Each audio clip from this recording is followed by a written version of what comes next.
सबैजनालाई नमस्कार। अब कति भन्नु के भन्नु है, अब नभनी पनि भएको छैन।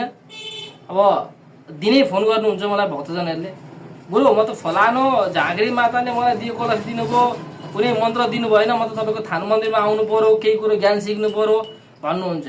ए प्रभु, जबकि तपाईँको गुरु थपना तपाईँले अरूलाई गर्नु भएको छ। तपाईँको आसन विराम के हो भन्ने, जिउमा तपाईँको कुनै चिजको विराम हुन्छ, जिउमा अब दैविक शक्ति छ भने त ठिकै छ, यदि विराम छ भने त्यो दियो कलश लिएको वास्तविक अर्थ के हुन्छ?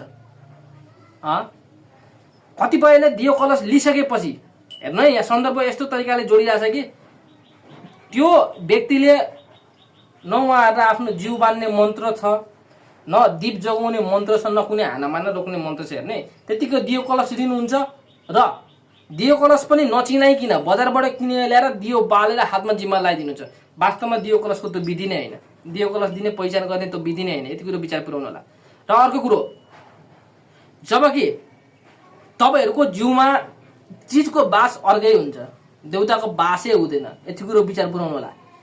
कुनै चिज नराम्रो शक्तिले तपाईँहरूको जिउमा प्रवेश गरेर विभिन्न छल गरेर उसले बकाई पनि तपाईँको ठ्याक्कै देउताको बकाई बोलिदिन्छ। हेर्नु है, त्यो चिन्न सक्नु र पहिचान गर्न सक्नु झाँक्रीको काम हो।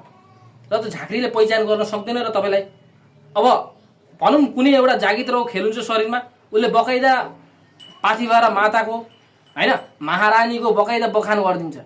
र त्यो झाँक्रीले पनि उहाँहरूलाई साँच्चै ल पाथिभरै उत्रियो भनेर दियो कलश हातमा जिम्मा लगाइन्छ। र ठिक छ, दियो कलश त दियो, न दियो कलश न पहिचान गरेर दिएको छ। हेर्नु है, दियो कलशको पनि एउटा परीक्षा हुन्छ। त्यो परीक्षा बिना नै दियो कलश बालेर बजारबाट किनेर ल्याएर दियो कलश त्यत्तिकै हातमा जिम्मा लगाइदिएछ, त्यो पनि सरासर गलत छ। यदि अनि ल ठिक छ, त्यो पनि गरिहाल्यो। अब त्यो भक्तजनले पनि जसले दियो कलश लिनु भएको छ उहाँहरूलाई न कुनै एउटा मन्त्र छ, न कुनै ज्ञान छ, न कुनै सिद्धि छ। हेर्ने त्यत्तिकै फोकट्या कुनै विरामको उपचार गर्दै जानुहुन्छ। हेर्नु यहाँ, कुनै विरामलाई म त माता हो, म त झाँक्री हो भन्दै फुक्दै जानुहुन्छ।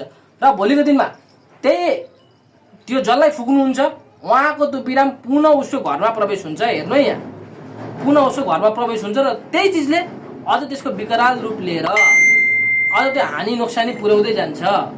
अब त्यही भएको कारणले गर्दाखेरि कतिपयको केसमा दियो कलश लिइसके पछाडि अझ घरमा सत्यनाश र सर्वनाश भएको हुन्छ। कारण बस यही हो कसैको कसैले रोक्दिया हुन्छ, कसैको हानाबानामा परेर गाह्रो भएको हुन्छ। तर म्याक्सिमम 95% को दियो कलश लिइसकेपछि अझ घरमा सत्यनाश भएको हुन्छ। सत्ता तरिकाको देउता आछ भने त्यो दियो कलशले त्यसको घरमा आफै संरक्षण गरेर रक्षा गर्नुपर्छ। यति कुरो विचार पुर्याउनु होला। दियो कलश लिँदैमा मात्रै सबै कुरो सम्पन्न हुने होइन।